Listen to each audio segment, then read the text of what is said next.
Subscribe to our channel and press the bell icon to never miss an update.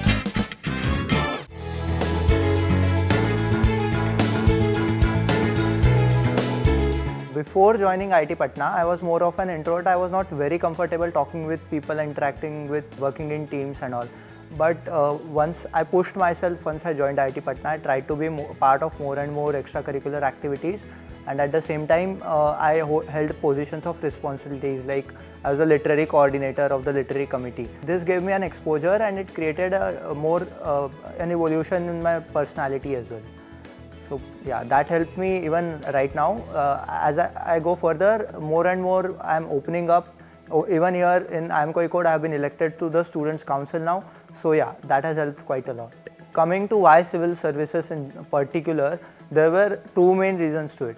The first reason was that I had always wanted to be in a social change or somewhere in that social change domain where I would be able to drive impact, create impact for others. And going into an NGO or working for an NGO is not that practical option for someone who comes from a middle class family and he needs to financially support the family. And IAS gives you the best of both worlds. You have a fixed salary coming in at the end of your month, you have a secure job. At the same time, you can work for the society. At the same time, there are some downsides to it, like there's some political realities that you need to handle, and then yeah, we have the evil of corruption that you need to somehow manage. And there are very successful like IS officers who have done transformative changes for our country. Even people from who have done with their MBAs and they were working in very high profile investment banking and such roles have left their jobs to prepare for civil services. So I see this as a very good career opportunity, and that's why I decided to go for it. This was a very crucial and a very turning point in my life. Because I gave my mains, like the UPSC mains, in September, around September end. And at that time, I was not sure whether I should fill a form for CAT. Most people do that as a backup option. I was not sure, but friends were doing it, so I had just filled in my CAT form in case, let's see, as a backup. When the CAT exam was due in November, and our results for mains were due in December. And as per me, I had done fairly well in my mains, and so I was at least expecting an interview call. At this time, it was very crucial to decide whether I should focus on CAT and give CAT seriously, or should I depend on my optimism about my results and ignore CAT.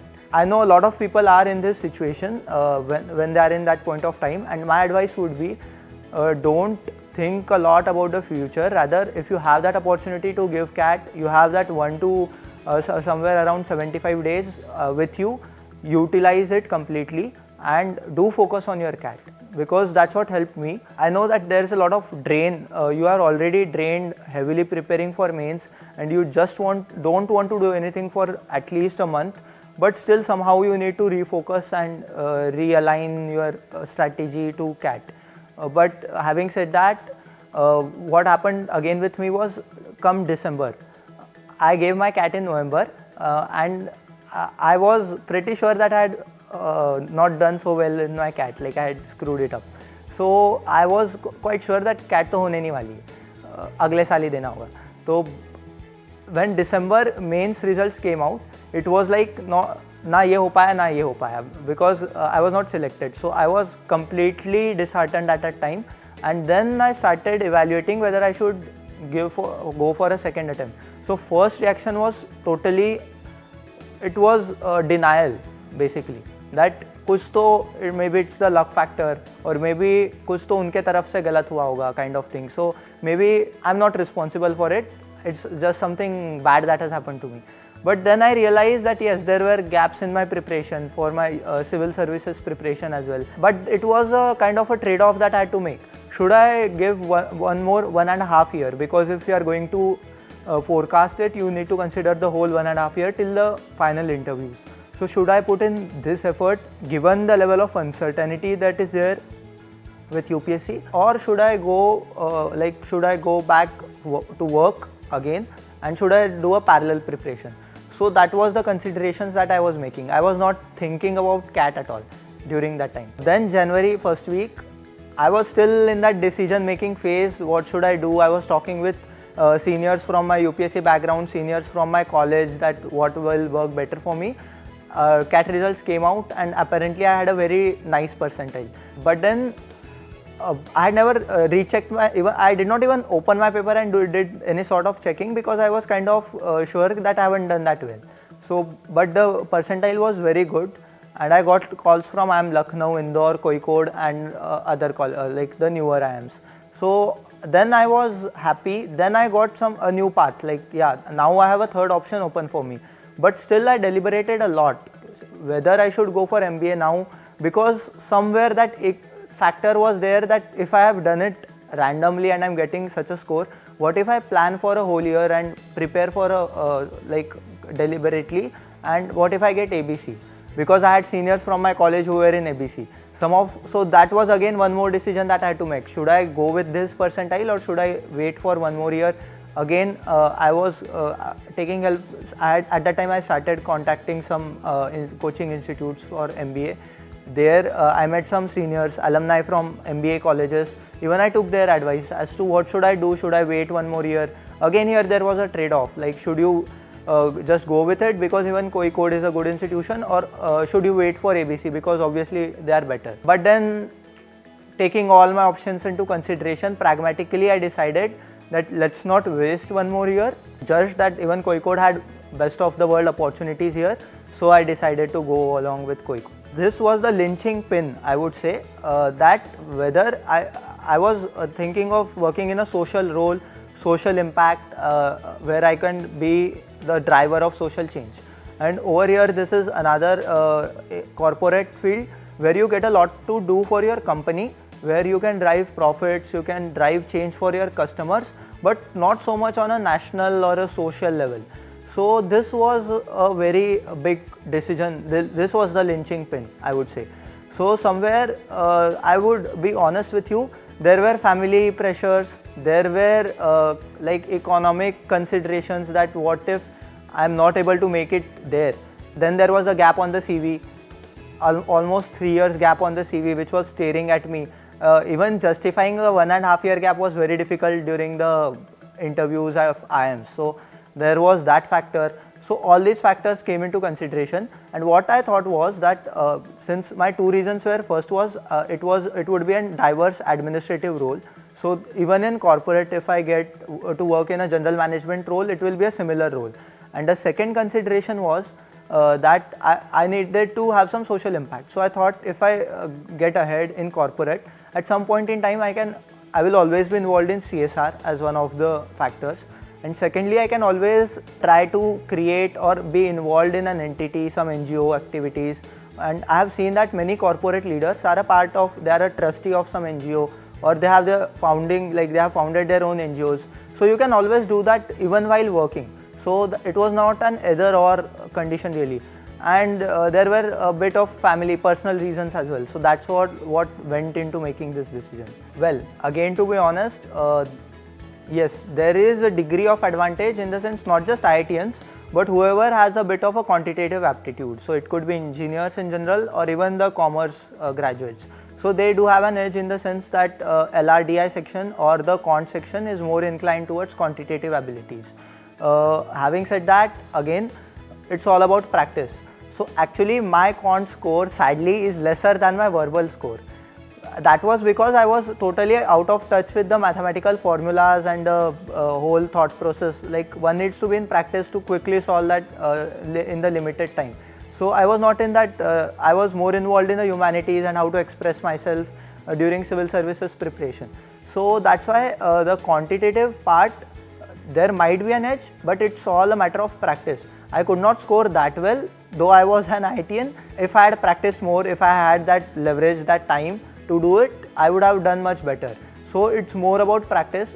If anyone, and I have seen friends in Kozhikode who are from an arts background, but they have very nice quant scores. So it's all about how hard you practice, how consistently and with a smartly, like with a plan. What are you going to target? What are you going to leave? And how are you going to cover those questions in that much given time? So I think it's more of a matter of strategy. It will be very interesting to tell about my interview experiences because they were very diverse, And secondly, I haven't seen many civil service perspective coming from that background perspective while I was preparing for my interviews for my PIs. So that might help a lot of students. The first thing was my first was Lucknow interview, which are generally very stress interviews.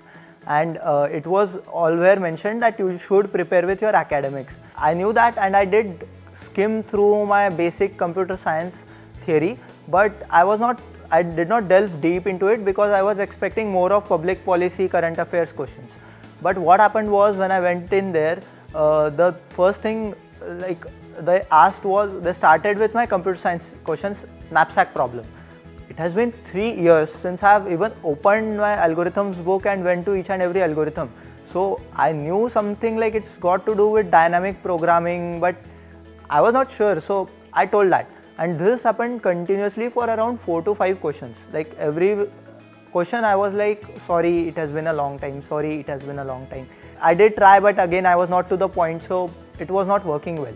Then I kind of shifted the interview towards public policy, but yeah, so brush up on your academics in depth. Even if you have a break year, even if you are working for long years since then, you need to brush up on academics. The second thing was, this was a consistent question for me across all interviews. First thing, why UPSC? Why did you leave your first job? And second thing, why are you here now? Like, why are you not giving your second attempt? So explaining this, I had 3 strategies in mind for the second question actually.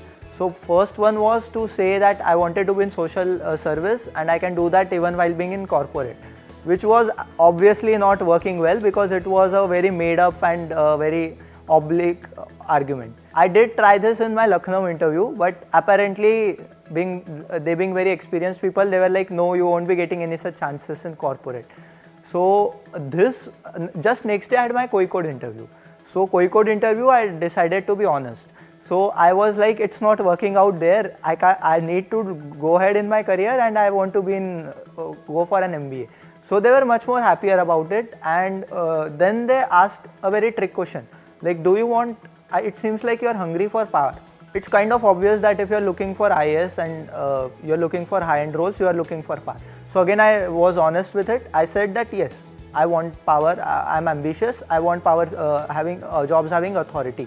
But then I also added that, but I will use that power for the benefit of society, for to create impact for others.